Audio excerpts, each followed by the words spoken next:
फिर वहां से भी बलवान आवे, नहीं तू नहीं पहले मैं पीऊंगा। फिर वहां से भी बलवान, अरे मैं नहीं, तू नहीं पहले मैं पीऊंगा।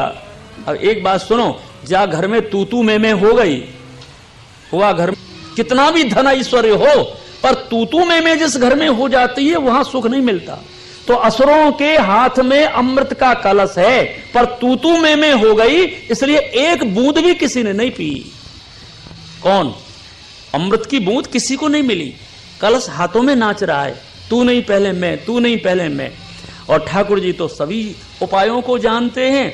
जहां मोहिनी बनकर के आए और देवताओं की ओर दृष्टि करके उन्हीं असुरों के बीच में गए। देखो ये लिखे हैं उनके, कैसे हैं भगवान। अरे सर्वा अवयव सुंदरम समान कर्णाभरणम सुकपोलोन्नाशनम नवयौवन निवृत्तः अरे स्तन भार कृशोदरम। ये सब भगवान का श्रृंगार है।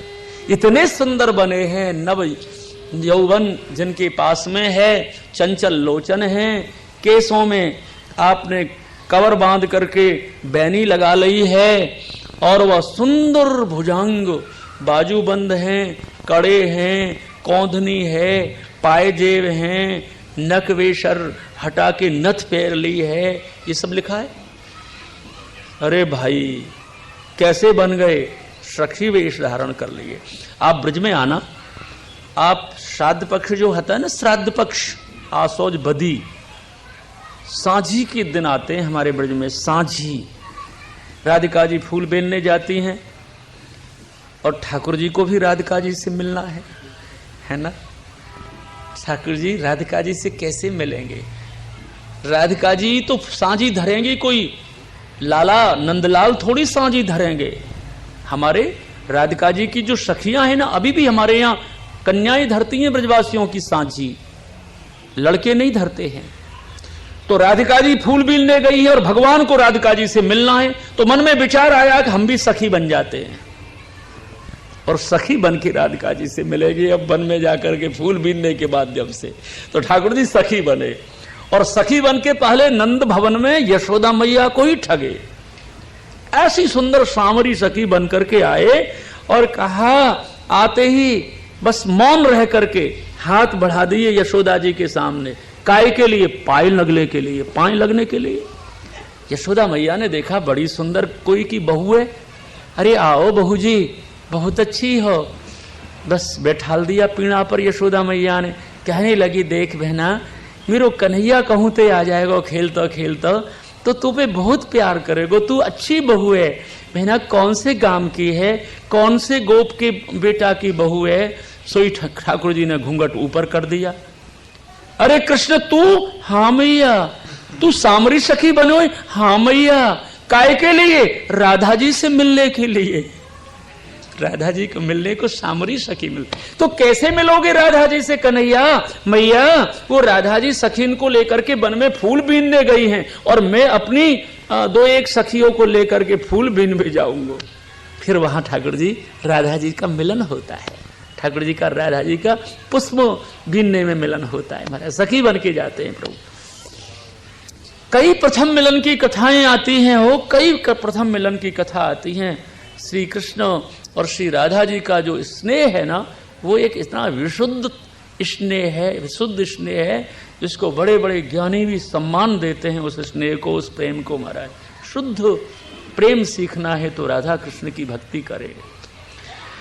बस महाराज मोहिनी भगवान बन गए, असुरों को मोह दे दिए।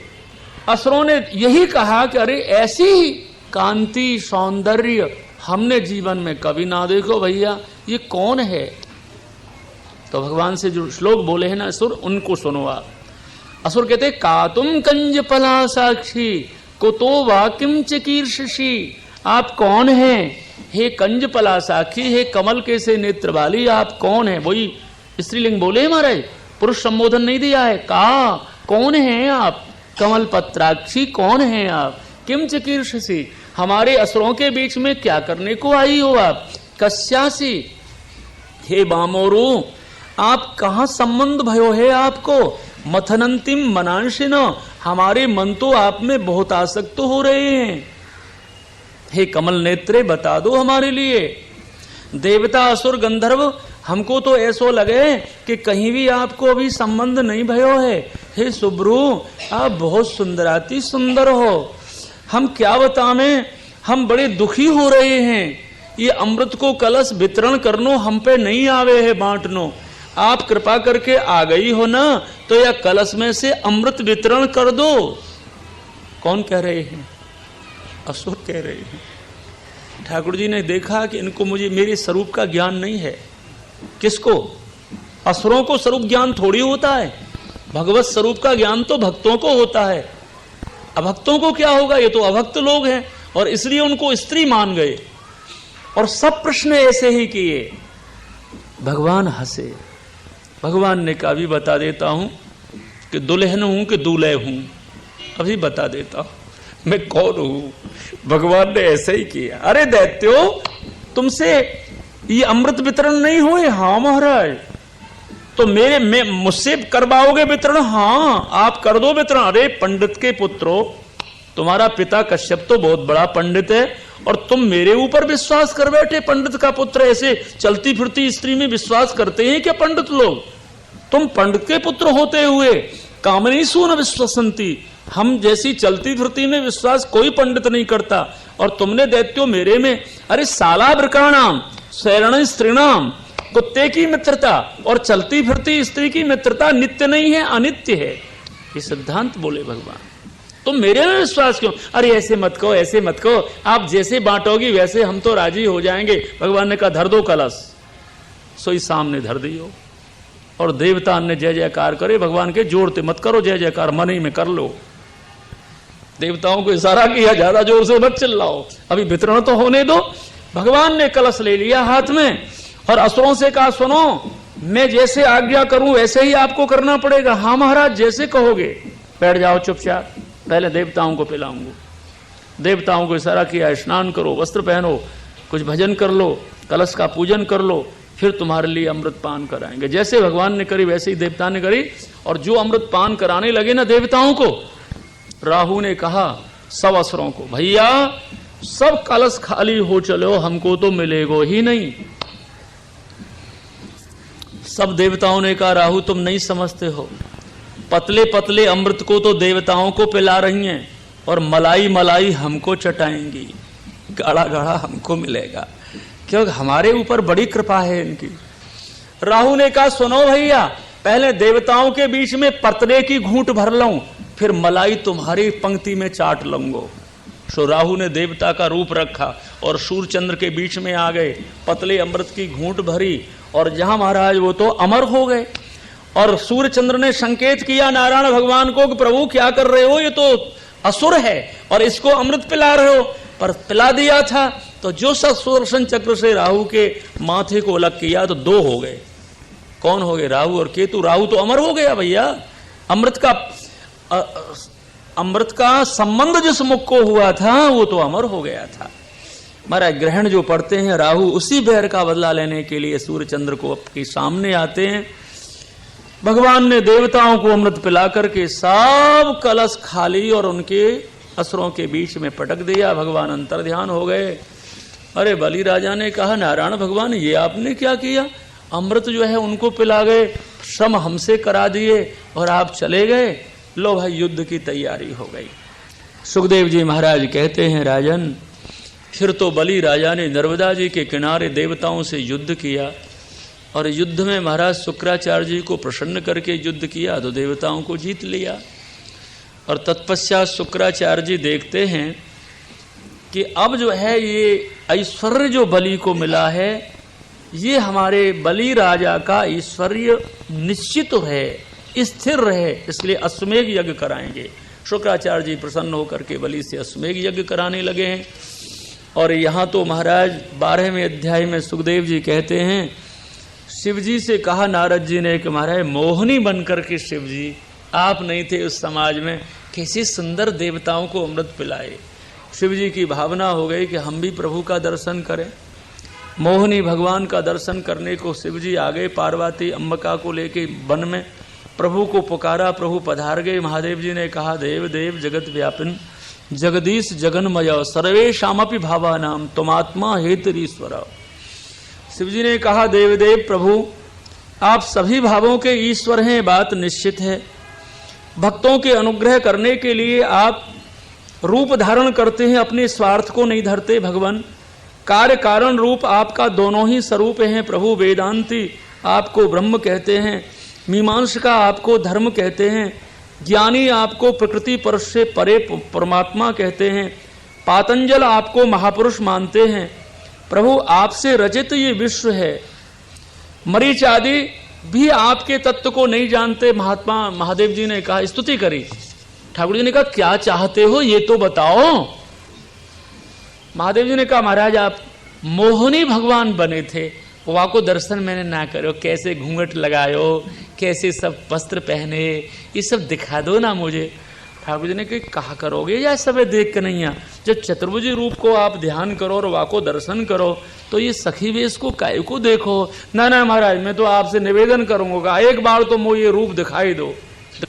लो, जहां महाराज वही अंतर्ध्यान हो गए भगवान, और अंतर्ध्यान होकर के मोहनी रूप में वहीं प्रकट हुए। वहीं खड़े हैं शिव जी, पार्वती जी, सब गणों को लेकर के महादेव जी खड़े हैं।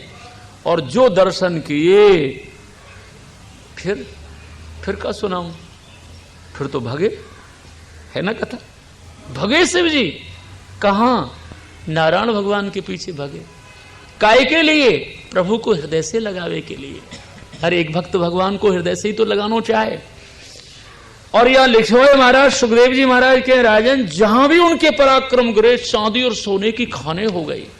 और नारायण भगवान की, ठाकुर जी आ गए उनके हाथ में। और भगवान ने कहा, अरे सुनो सुनो महादेव, आप बहुत ही समर्थ भक्त हो, परमात्मा को रूप है ना आप। आपने अपनी मेरी गुणमयी माया को जीत लिए, आपने अपनी स्थिति को नहीं छोड़े। क्या बढ़िया समझा दिए भगवान। सेयम गुणमयी माया ना त्वाम अवभश्यति, मेरी माया आपको पद्दलित थोड़ी बना देगी, आप तो माया को जीते हो महादेव जी, ऐसा भगवान बोले। संभाल लिए अपने महादेव जी को भगवान ने, संभाल सबको। 12वें अध्याय की कथा हो गई। सुखदेव जी महाराज कहें, राजन तत्पश्चात तो हमारे वह छठे मनमंत्र की कथा है। फिर 7वें मनमंत्र की कथा कही। वर्तमान श्राद्धदेव मनु है वो, ये आपने बैठे हैं ना, ये कौन सा मनमंत्र है? 7वां मनमंत्र है, अपने जो बैठे हैं। और सुखदेव जी बोले 7वें श्राद्धदेव आके मनु हैं।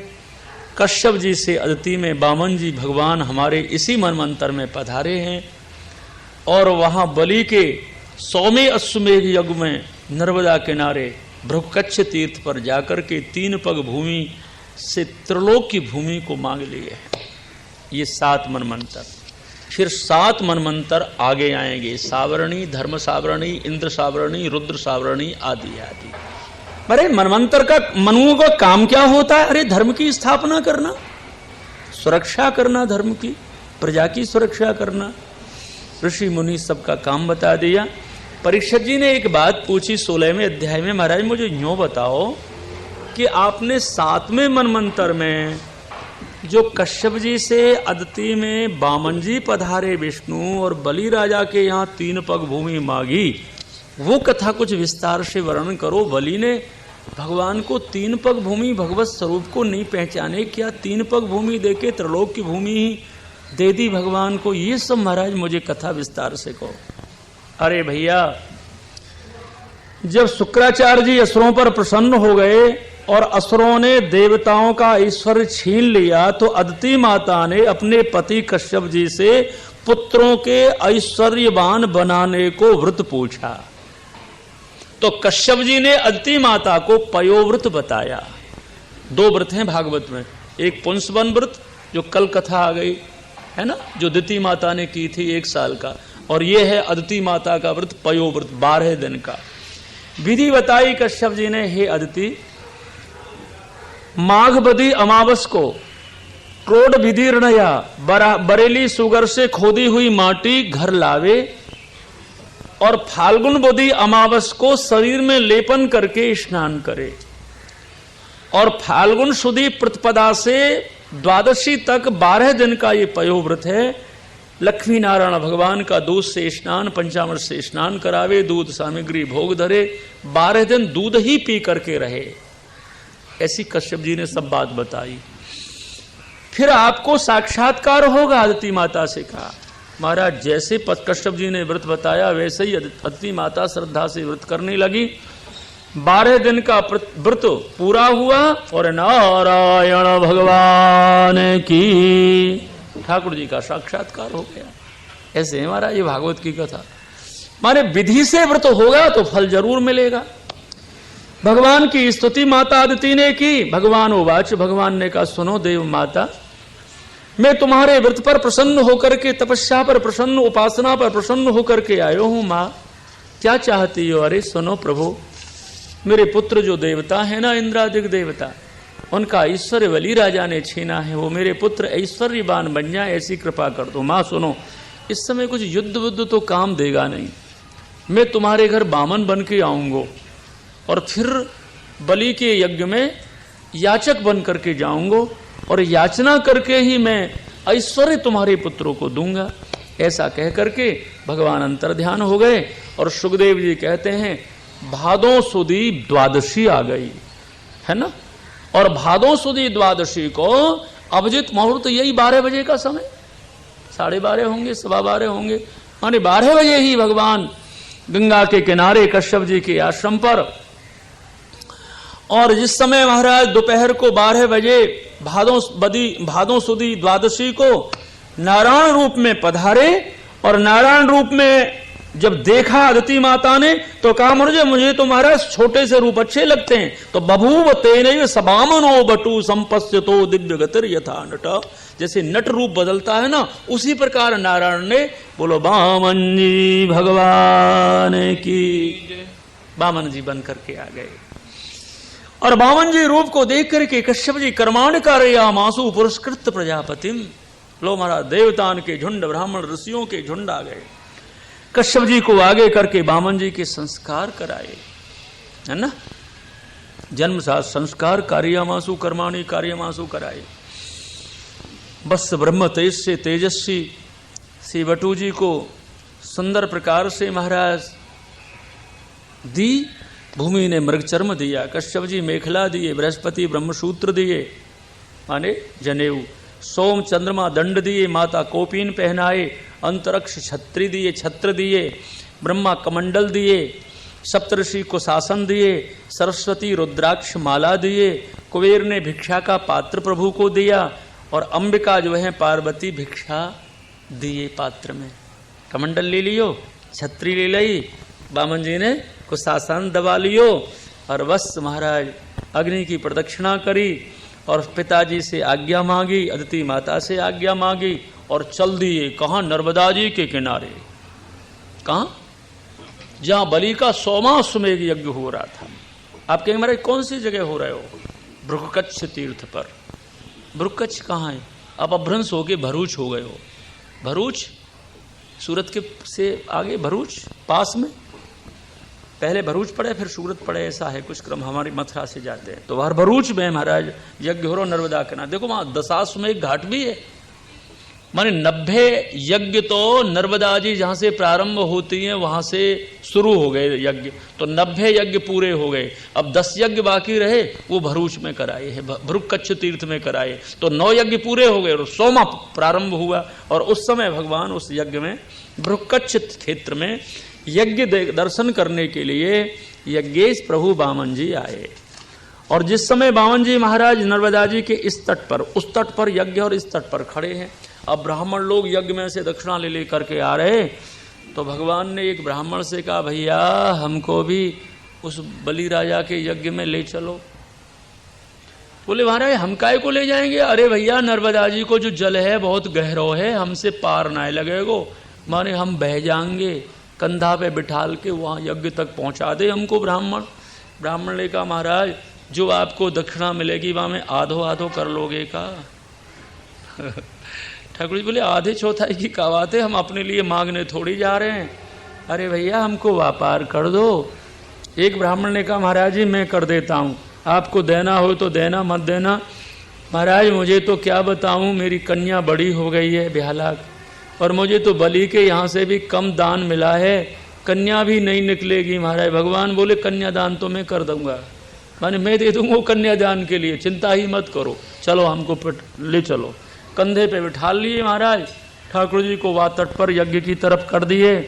भगवान ने कहा रे ब्राह्मण, अब कन्या के विवाह के लिए हम दे देते हैं, ले जाओ। क्या दोगे महाराज, आपके पास तो कुछ भी नहीं है, बामन जी हो। भगवान ने कहा देखो हमारे पास खजाने हैं। सो भगवान ने अपने चरणारविंद से नर्मदा जी के तट की रेत रज हटाई, तो खजाने थे उनके चरण में। क्यों ऐसे हीरा पन्ना जवाहरात महाराज खजाने ब्राह्मण को दिखे, और भगवान ने कहा बांध लो अपने चदरा में और जितना चले उतना ले जाओ। सो 5 मन की गांठ बांधी। कितने मन की? 5 मन, 2 कुंटल। अब 2 कुंटल का चले ब्राह्मण पर देखने के बाद में सब ये लगे कि या ये लहू वाहू है, लहू ये लहू वो लहू। भगवान ने कहा उठ जाओ और जाओ अपने घर ले जाओ जवाहरात। ब्राह्मण बोले अरे सन बामन जी, तुम्हारे हाथ जरूर नेक उठाए करके माथे धरवा दो, फिर तो ले ही जाऊंगो, फिर तो छोड़ूंगो ही ना है। भगवान बोले मैं हाथ नहीं लगाऊंगो, कुछ नहीं तुमको पड़ेगी, माथे रखनी पड़ेगी, ले जानी पड़ेगी, मैं कुछ नहीं छींगो या के लिए। ब्राह्मण बड़ो जोर लगा रहा उठावे को, गिरधर भैया उठी नहीं गांठ।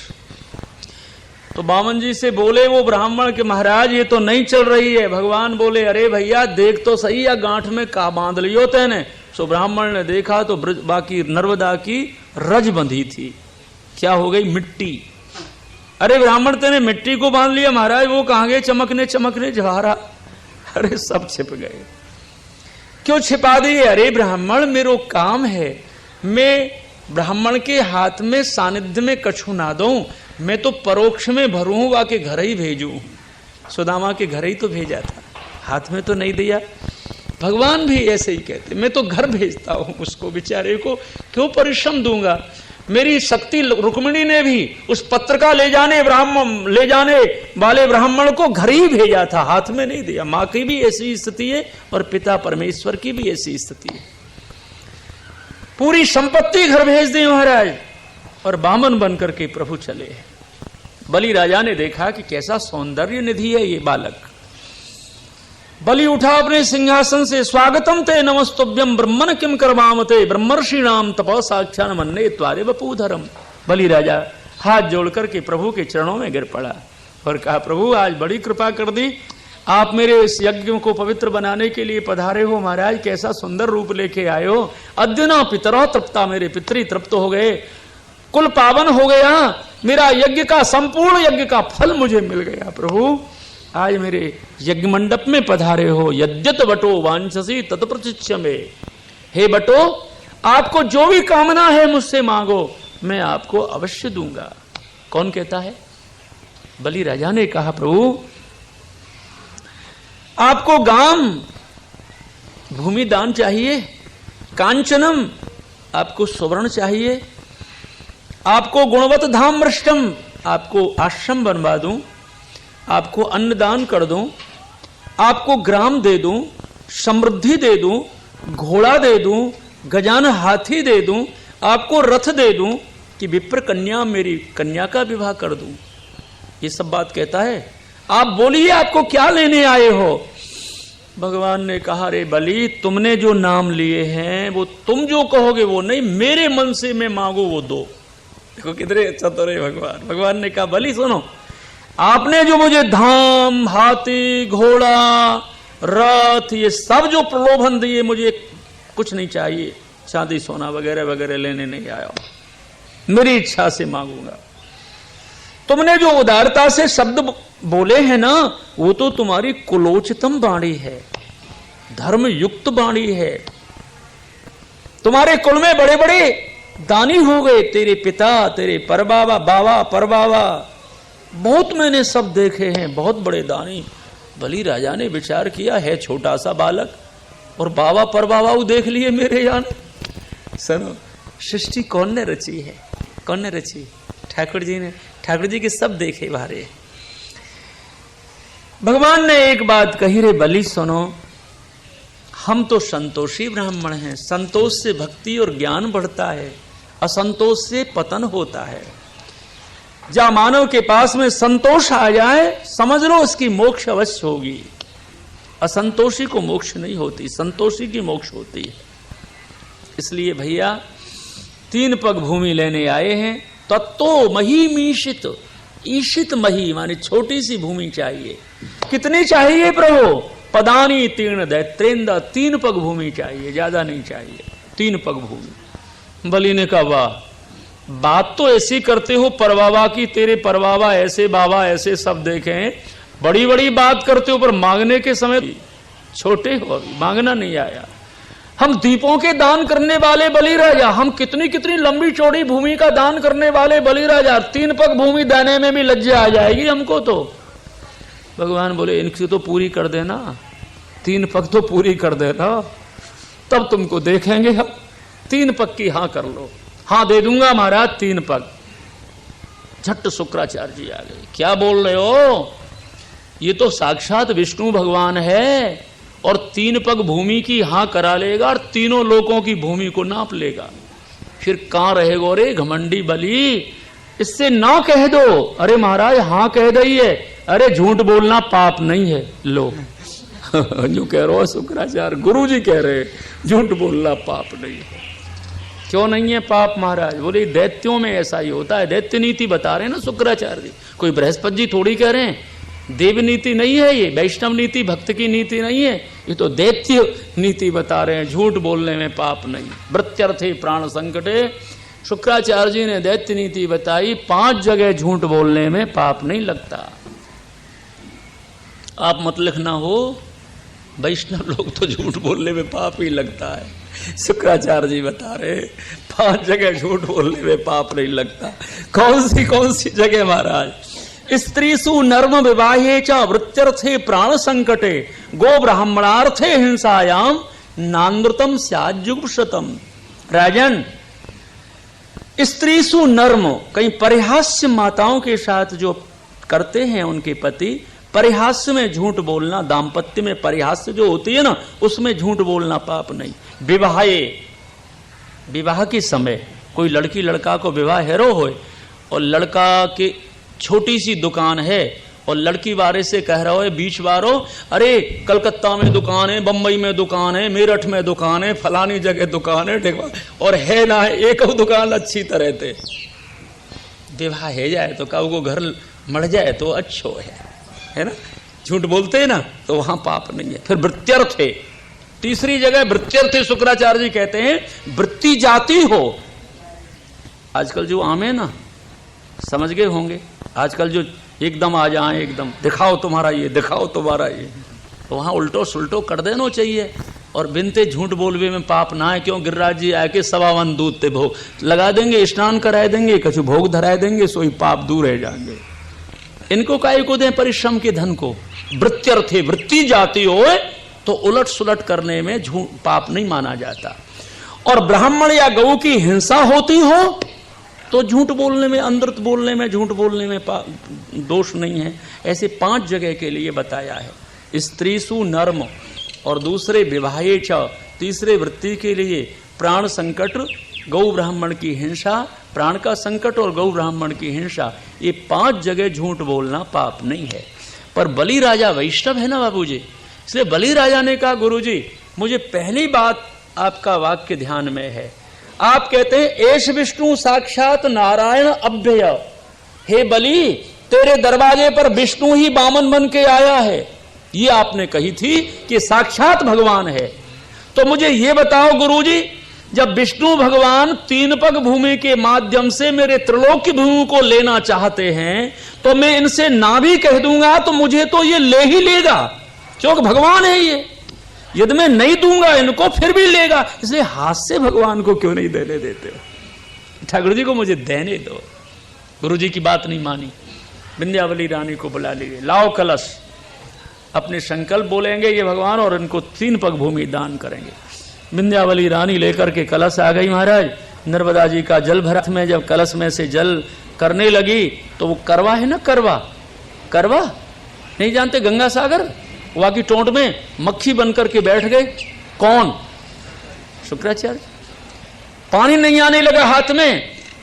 तो बलि राजा ने कहा विंध्यावली से, रानी क्या है इसमें, साफ सूफ करके नहीं लाई हो इसको, पानी जल आ नहीं रहा है हाथ में। तो भगवान ने कहा सुनो बलि, इनसे कुछ मत कोई, तो मैं जानता हूं कौन सा मैल बैठ गया है यहाँ, है ना। भगवान के हाथ में कुसा थी, बामन तो बने ही थे, और जो कुसा चलाई सो एक आंख चली गई। शुक्राचार्य जी विचार किए इनके काहू से मोह ममता ना, जो ज्यादा बैठे हो तो दूसरी आंख में लगा देंगे, सो भगे वहां से निकल के महाराज प्रभु के चरणों में गिर पड़े। भगवान ने कहा सुनो, दृष्टि दो है पर, आंख दो हैं पर लक्ष्य दोनों का एक, दृष्टि तो एक ही होनी चाहिए ना। अब हमारे ब्राह्मण के प्रति इतनी भाव कैसे रखता है। महाराज अब नहीं रखूंगा, भूल हो गई, अच्छा विराजो। संकल्प कर दिए महाराज, 3 पग भूमि की संकल्प का जल आपने अपने हाथ में ले लिया। कौन ने? ठाकुर जी ने। और जहां महाराज नापने के लिए प्रभु बामन जी विराट भगवान की विराट बन गए, और एक पग में ही पूरी भूमि भूलोक नाप लिया, और दूसरे पग तो सत्यलोक तक की भूमि नापी, और दिशाएं फैलाई, सो सब इधर उधर की भूमि, जो दिशा हाथ फैलाए दिशाओं की भूमि नप गई महाराज। 2 पग में त्रिलोक की भूमि नापने के बाद तीसरे पग के लिए तो एक किंचित भूमि नहीं रही बलि के पास। बारों पास में बांध दिए बलि को, ललकारे, अरे बलि 3 पग भूमि देने वाला था, 2 ही पग में तुम्हारी त्रिलोक की भूमि नप गई, लाओ तीसरा पग। बलि ने कहा महाराज मुझे क्या मालूम थी कि मांगने के समय बामन और नापने के समय विराट बन जाओगे। जो मांगे जिस स्वरूप से उस स्वरूप से नापते महाराज। अरे हम कोई भी स्वरूप से नापेंगे, हमको भूमि नापनी है 3 पग। बस महाराज ऐसी सुंदर स्तुति की। प्रहलाद जी आए, देवतान के झुंड आए। फिर तो महाराज सुन करके भगवान उवाच, भगवान देवताओं से बोले, अरे देवताओं सुनो, मैंने बलि को नहीं ठगा, बलि ने मुझे ठग लिया, है ना। बलि ने मुझे 3 पग भूमि दे करके ठग लिया। बलि ने यही कहा महाराज आपकी तीसरी पग की भूमि पूरी करनी है तो शीर्षणी में निज पदम कुरु, मेरे माथे पर और आप रख दो जो है आपका चरण, ये शरीर रूपी भूमि और मेरे पास रह गई है प्रभु। बस जो ऐसे शब्द बोले सो ये चरण पधरा दिया माथे पर, जय जयकार हो गए। बोलो बामन जी भगवान की। 7 प्रदक्षिणा विराट स्वरूप की महाराज जामवंत जी की है, 7 परिक्रमा। स्तुति बहुत सुंदर की है। भगवान ने कहा सुनो बलि तुम सुतल लोक चले जाओ, प्रहलाद तुम भी जाओ संग में, और सुतल लोक में इंद्र से भी ज्यादा वैभव आपको प्राप्त होगा, और तुम तो बनोगे राजा। और भगवान ने कहा मैं बनूंगा पहरेदार। क्या बनूंगा?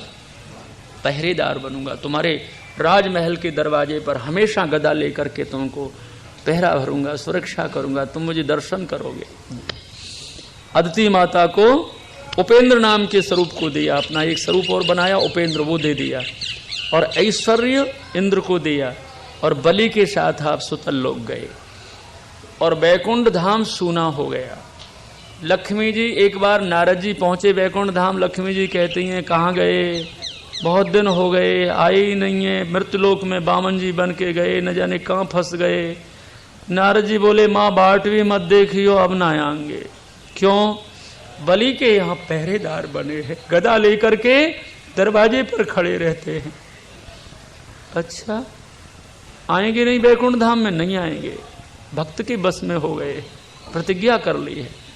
चली लक्ष्मी जी बैकुंठ धाम से, आई सुतल लोक। बलि से कहा भैया मैं अनाथ स्त्री हूं, मेरे स्वामी मुझसे अलग हो गए हैं, न जाने कहाँ खो गए हैं, भैया मेरे स्वधर्म की सुरक्षा कर दो। बलि हाँ बहन, माँ आप रहो हमारे सुतल लोक में, सब प्रकार से मर्यादा की सुरक्षा होगी आपकी।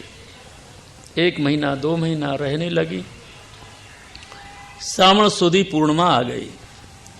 बलि ने कहा सुनो बहन, आज मेरे राखी बांध दो, आप मेरी धर्म बहन बन जाओ। लक्ष्मी जी बोली बहुत अच्छा हो गया, हो गया। राखी बांधी, धर्म बहन बन गई, तिलक कर दिए बलि भैया को। बलि ने कहा बहन अब दक्षिणा मांगो, आपको क्या चाहिए? अरे बोले क्या चाहिए, मैं तो यहाँ इतने दिन से रह रही हूँ, तो मेरी मर्यादा की सुरक्षा कर रहे हो। बलि नहीं नहीं बहन, आज तो आपको राखी बांधी, इसकी दक्षिणा अवश्य दूंगा। तो मैं मांगूंगी वो दोगे? हाँ माँ, हाँ बहन, जो आप मांगोगी वही दे दूंगो। तो भैया और कछु तो मोह ना चाहिए, या पहरेदारे दे दे दक्षिणा में। कौन है ये दरवाजे में जो पहरेदार है, ये दक्षिणा में दे दे। अरे सुनो, ये तो नारायण भगवान है, तो मैं भी तो लक्ष्मी हूं। बोलो लक्ष्मी नारायण भगवान की जय। भली ने कहा माँ, आप इतने दिन से अनाथ स्त्री बन करके सुतल लोक में रह रही। सुन भैया, यदि मैं लक्ष्मी बन के आती और आपसे नारायण को मांगती तो आप तो दे देते, पर ये नहीं जाते, क्योंकि ये तो वाक्य बंधन में फंसे हुए हैं ना, तुम्हारे बिके हुए हैं ना। तुम्हारे दरवाजे पर तुमने 3 पग भूमि दे करके इनको खरीद लिया है ना, ये नहीं जाते। और अब तो इनको जबरदस्ती ले जाऊंगी, क्योंकि मैंने राखी बांधने की दक्षिणा में मांगा है। नारायण ने कहा छुड़ा दिया मुझे। ठाकुर जी ने कहा लक्ष्मी जी मुझे छुड़ा दिया। नहीं, मैं इनके दरवाजे से कभी नहीं जाता, क्योंकि मेरा सच्चा समर्पणी भक्त है। याद रखना, जो भगवान का सच्चा समर्पणी भक्त होता है ना, भगवान उसे कभी नहीं छोड़ते, हमेशा उसको हृदय से लगा के रखते हैं। ऐसी सुंदर बलि की कथा। 23 अध्याय पूरे हो गए। अष्टम स्कंद के 24 अध्याय में 24वें अध्याय में कृतमाला नदी में सतदेव राजा तर्पण कर रहे थे, और तर्पण करते हुए राजा की अंजलि में जल में एक मत्स्य आ गई, मछली आ गई। अरे राजन, मुझे विपुल स्थान में, बड़े स्थान में ले चलो, मैं यहाँ छोटे में जलचरों से बहुत घबराती हूँ। लेके महाराज एकांत में एक कलश में रख दिया, वहां बढ़ गया। अरे कुछ बड़े स्थान ले चलो। समुद्र में लाके पटका तो मत्स्य भगवान प्रसन्न होके अपना प्रकट हो गए। राजा ने प्रलय काल के दर्शन मांगे, प्रलय काल में मत्स्य भगवान ने दर्शन दे दिए। सतदेव राजा सप्त ऋषियों के मध्य में बैठ करके मत्स्य भगवान की सींग से जो नाव की डोरी बंधी है, खूब स्तुति करी। 24 अध्याय पूरे हो गए। बस जो कुछ बोले हैं ठाकुर जी को समर्पण कर दें। अब आप जब 3 बजे 2:30 बजे आओगे कथा में, फिर आपको 9वें स्कंद के 24 अध्याय की कथा, सूर्यवंश में जितने राजा हुए और ठाकुर जी राम जी प्रगटे वो कथा, फिर चंद्रवंश में नंदलाल जो प्रगटेंगे और नंद के आनंद भयो संजाकु होगी वो कथा, और भी राजा ययाति आदि की कथा, ये सब क्रम अपने शाम को करेंगे। अभी पूजा करो बामन जी की और आरती करो बामन जी की। बोलो बामन जी की जय। गोविंद जय जय गोपाल जय जय गोविंद। गोविंद जय जय गोपाल जय जय गोविंद जय जय गोपाल जय जय। श्री राधा रमण हरि गोविंद जय जय। श्री राधा रमण हरि गोविंद जय जय। श्री राधा रमण हरि गोविंद जय जय। श्री राधा रमण हरि गोविंद जय जय। गोविंद जय जय गोपाल जय जय गोविंद जय जय गोपाल जय जय। गोविंद जय जय गोपाल जय जय गोविंद जय। गंधाक्षतम समर्पयामि श्री वामनाय नमः। श्री राधा रमण विष्णवे नमः। हरि गोविंद जय जय।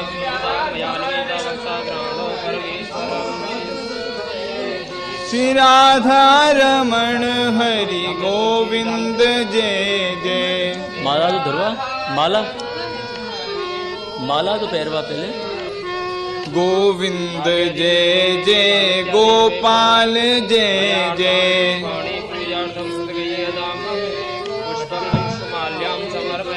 गोविंद जय जय गोपाल जय जय।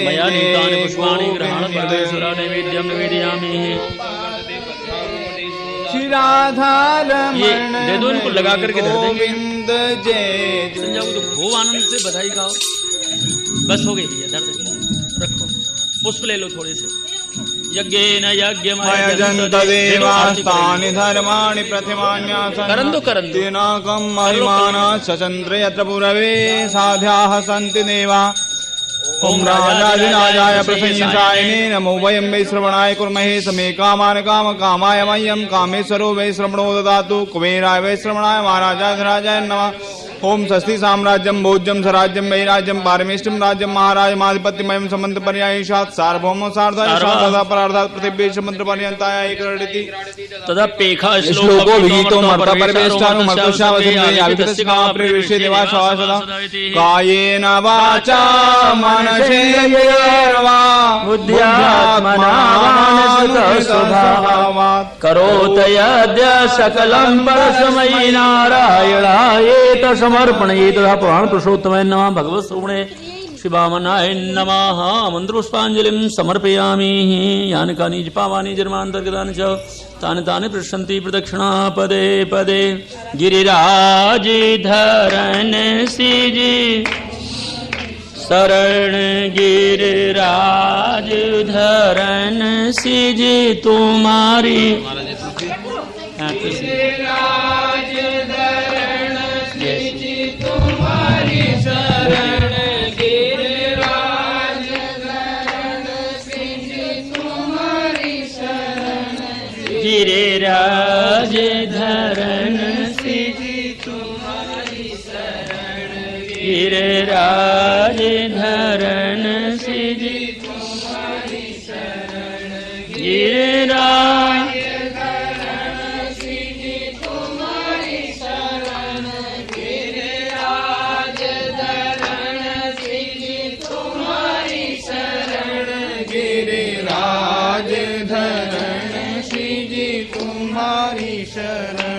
गिरिराज धरण श्री जी तुम्हारी शरण गिरिराज धरण श्री जी तुम्हारी शरण गिरिराज धरण श्री जी तुम्हारी शरण श्री गिरिराज धरण श्री जी तुम्हारी शरण श्री गिरिराज धरण श्री जी तुम्हारी शरण श्री गिरिराज धरण श्री जी तुम्हारी शरण श्री गिरिराज धरण श्री जी तुम्हारी शरण श्री गिरिराज धरण श्री जी तुम्हारी शरण श्री गिरिराज धरण श्री जी तुम्हारी शरण श्री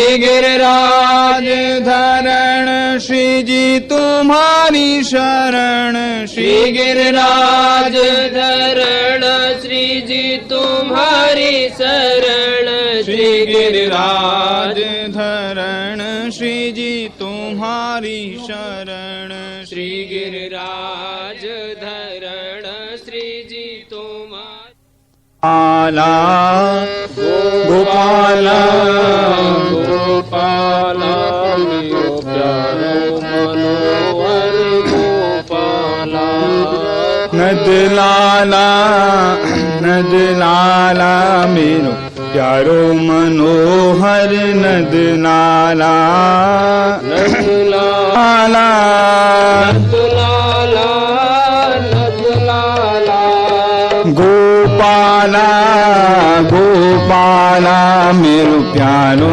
मनोहर गोपाला गोपाला गोपाला मेरो प्यारो मनोहर गोपाला नदलाला नदलाला मेरो प्यारो मनोहर नदलाला नदलाला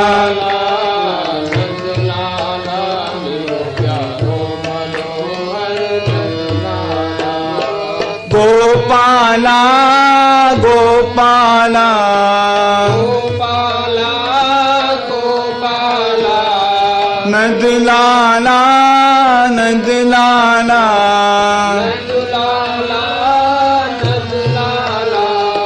नदलाला नदलाला मेरो प्यारो मनोहर नदलाला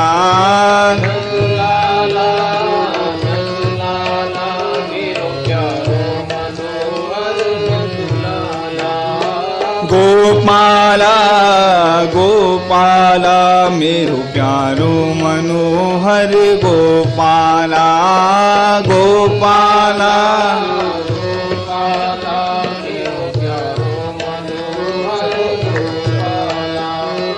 गोपाला गोपाला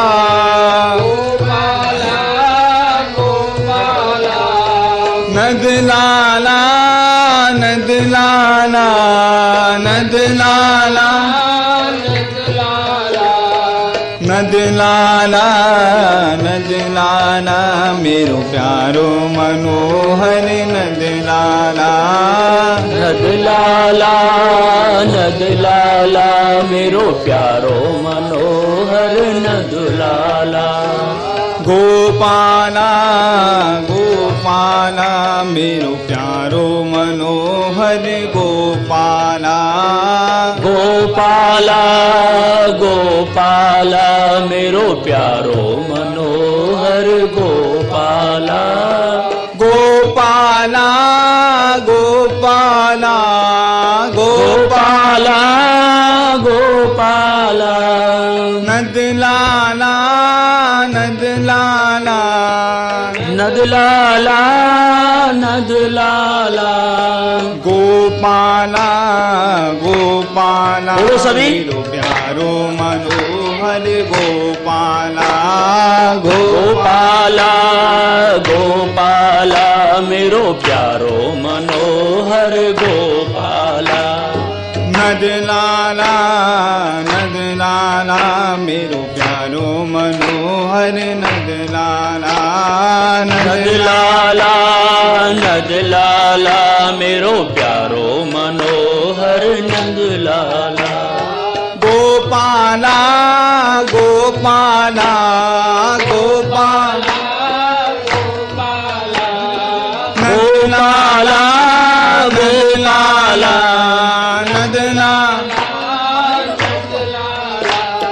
नदलाला नदलाला मेरो प्यारो मनोहर नदलाला नदलाला नदलाला मेरो प्यारो मनोहर नदलाला गोपाला गोपाला मेरो प्यारो मनोहर